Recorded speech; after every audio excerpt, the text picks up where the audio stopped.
सवाल वाजिब है, लोग उस शेयर को होल्ड करके रखते हैं जो लॉस दे रहा है और प्रॉफिट वाले से जल्दी निकल जाते हैं। क्या रीजन है? चलो एक एग्जांपल से समझते हैं।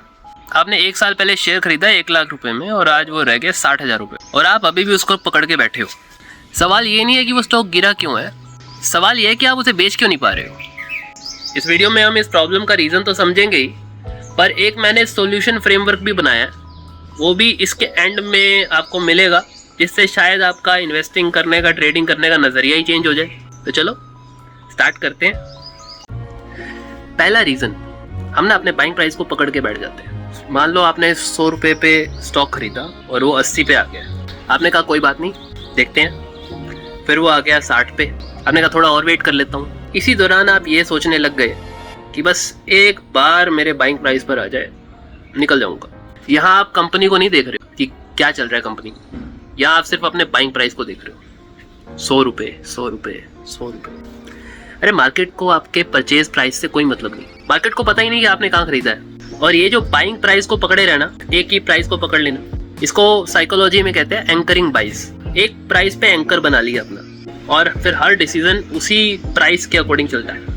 हम लॉस को एक्सेप्ट करते ही नहीं, और यही दूसरा रीजन है। जब तक स्टॉक होल्ड कर रखा है हम यही सोचते हैं अभी बेचा थोड़ी है, लॉस हुआ थोड़ी है, रिकवर हो जाएगा। लेकिन जिस दिन हम स्टॉक को बेच देते हैं तो हमें मानना पड़ता है कि हमारा डिसीजन गलत था। और साइकोलॉजी बताती है कि इंसान को लॉस का दर्द उतने ही प्रॉफिट की खुशी से कहीं ज्यादा होता है। यानी वो दर्द इतना ज्यादा होता है कि हम कोई डिसीजन लेने की बजाय उसको अवॉइड करने की कोशिश करते हैं। ये रियलिटी है। कहते हैं कि अब 40% गिर ही गया तो अब बेचने का क्या फायदा। लेकिन आपको बात पता है कि मार्केट को आपके पास्ट लॉस से कोई भी सरोकार नहीं है। मार्केट जानती ही नहीं कि आपका लॉस हो रहा है या प्रॉफिट हो रहा है। और एक सवाल आपसे पूछता हूँ कि अगर आपको इस प्राइस पे, जहाँ अभी मार्केट है, जहाँ पे अभी वो स्टॉक है, अगर मान लो आपने पहले कभी नहीं खरीद रखा, आप इस प्राइस पे उस स्टॉक को खरीदोगे? अगर आपका जवाब नहीं है तो इसका मतलब जो वो लॉस में स्टॉक आपको दिख रहा है उसको होल्ड करना एक और बड़ी गलती है। प्राइस और नीचे जाएगा और लॉस होगा। मैं जानता हूँ कहना बड़ा आसान है, लॉस देखना बड़ा मुश्किल है, पर पैसा तो बचाना है भाई। इस पॉइंट को कि लॉस हो रखा है अब क्या फ़ायदा, इसको कहते हैं संक कॉस्ट फैलेसी। हम अपने पुराने गलती को छुपाने के लिए, बचाने के लिए नई गलतियां करते रहते हैं। एक झूठ को छुपाने के लिए 100 झूठ बोलते हैं। हम गलत साबित होना ही नहीं चाहते। यही चौथा रीज़न है। बचपन से यही सिखाया गया कि सही आंसर दिया तो रिवॉर्ड मिलेगा और गलत आंसर दिया तो पनिशमेंट मिलेगी। इसलिए कंडीशनिंग ही ऐसी हुई है कि बड़े होकर भी हम ये कहने से बचते हैं, ये कहना अवॉइड करते हैं कि मैंने गलत किया। हम गलत दिख नहीं सकते।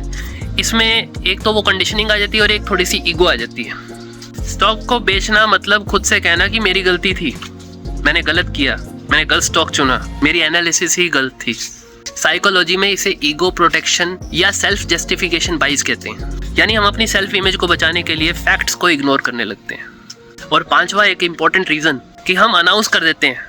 मान लो हमने कोई स्टॉक खरीदा जो हमारे हिसाब से अच्छा है, हम अनाउंस कर देंगे अपने दोस्तों से, जानकारों से कि मैंने ये स्टॉक खरीदा है, बहुत बढ़िया है, तुम भी ले लो। वो तो क्या ही लेंगे, उन्हें आप पे विश्वास ही नहीं है। फिर वो आपका जो एनालिसिस है वो भी गलत प्रूव हो जाता है, वो स्टॉक नीचे गिर जाता है। अब प्रॉब्लम पैसे की नहीं रहेगी, बात रेपुटेशन पर आ गई है। अब बेचना मतलब इनडायरेक्टली मानना कि मेरा एनालिसिस गलत था, और वो सबको पता भी लगेगा। और चाहे हमने किसी को अनाउंस किया हो या ना किया हो, हम इवन अपना P&L स्टेटमेंट देख के, कभी ग्रीन कभी रेड देख के, ये भी तब भी उसको ग्रीन बनाने में लगे रहते हैं। ये छठा पॉइंट है, छठा रीजन। जैसे किसी ने कभी हमारी P&L स्टेटमेंट को देखना हो, उन्हें क्या मतलब? आप अगर नेट प्रॉफिट में हो तो ये इंपॉर्टेंट है। हर चीज एकदम से परफेक्ट बनाने के चक्कर में सब कुछ होता है। ये छठा पॉइंट है। हर चीज एकदम परफेक्ट दिखाने के चक्कर में किसको दिखाना है, किसने देखना है? किसी को पता भी नहीं आपका P&L स्टेटमेंट एग्जिस्ट भी करता है। आप ट्रेडिंग करते हो, इन्वेस्टिंग करते हो, ये एग्जिस्ट भी करता है। क्यों बताना है? अगर आपने 30-40 लाख रुपया कमा लिया तो भी क्यों बताना है? सबसे बड़ी जड़ी है ये वैलिडेशन सीकिंग। ये बंद हो गया तो सब कुछ ठीक हो जाएगा।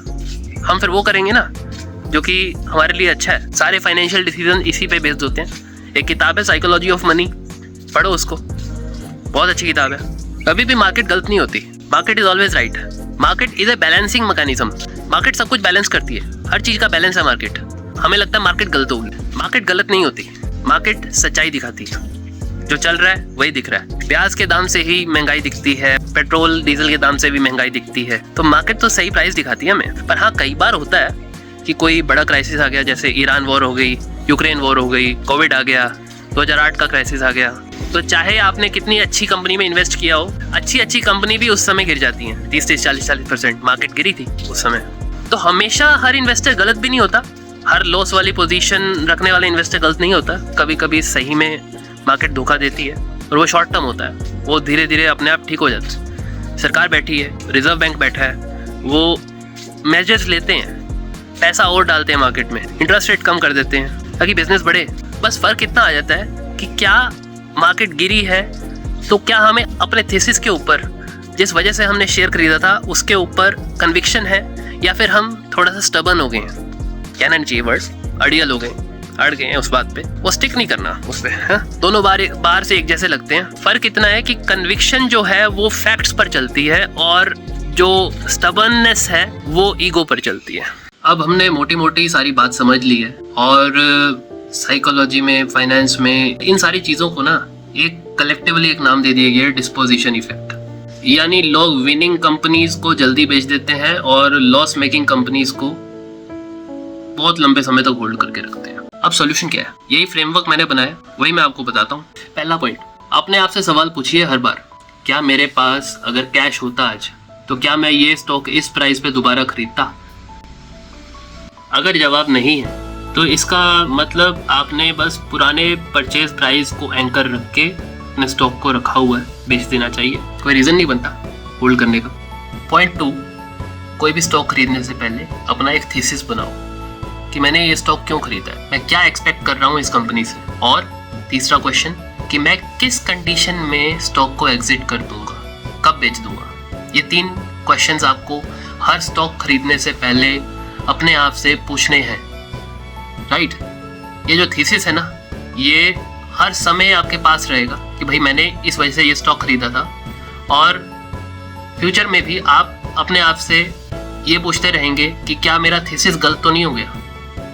और जब भी आपके इमोशंस आएंगे ना, अपने आप से आपका थीसिस, आपकी नोटबुक में लिखे हुए क्वेश्चंस आपको जवाब दे देंगे कि आपने स्टॉक क्यों खरीदा था, और वो थीसिस अभी भी वैलिड है, तो आपको बेचने की जरूरत नहीं है। यही हमारा तीसरा पॉइंट भी है। इसको अलग लिख रहा हूँ क्योंकि ये कैपिटल एलोकेशन से रिलेटेड है कि एंट्री से पहले एग्जिट डिसाइड कर लो। प्राइस कितना नीचे जाएगा तो क्या करूँगा, और मेनली प्राइस से इतना मैटर नहीं करता। प्राइस मोस्टली तब गिरता है जब आपने सही पॉइंट पे बाय ना किया हो, हाई वैल्यूएशन पे बाय किया हो। हाई वैल्यूएशन मतलब महंगी बाय करी हो कंपनी, बिना उसको पढ़े, बिना उसकी मार्केट कैप के बारे में जाने, उसकी पीई रेशो के बारे में जाने।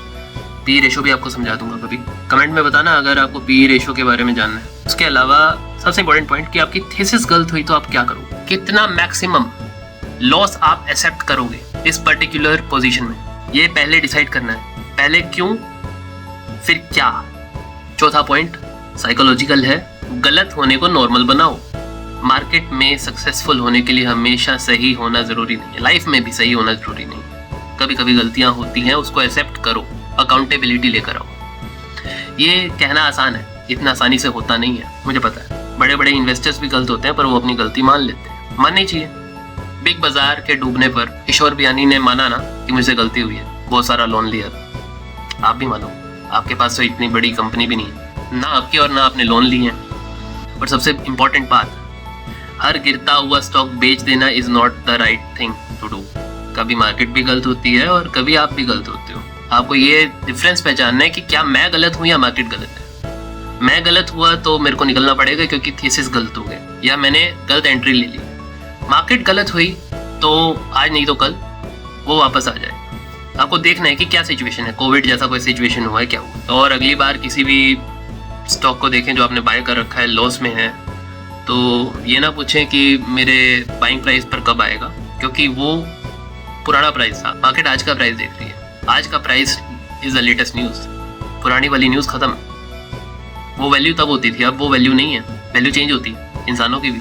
बस एक इंपॉर्टेंट क्वेश्चन है जो हर चीज़ का हल है, अगर मेरे पास आज कैश होता तो क्या मैं इस स्टॉक को इस प्राइस पर इस सिचुएशन में खरीदता? हाँ या नहीं से आपका आंसर डिसाइड हो जाएगा और आप उस स्टॉक से एग्जिट करना है या नहीं करना, इस सवाल को भी सही तरीके से जवाब दे दोगे और उसके अकॉर्डिंग डिसीजन ले लोगे। हो सकता है इस सवाल से आपका इन्वेस्टिंग का नज़रिया ही चेंज हो जाए, क्या पता, क्योंकि हमें जवाब इसी सवाल का जानना है कि क्या हम स्टॉक को होल्ड कर रहे हैं या स्टॉक ने हमें होल्ड कर रखा है। मिलते हैं अगली वीडियो में। जय हरि।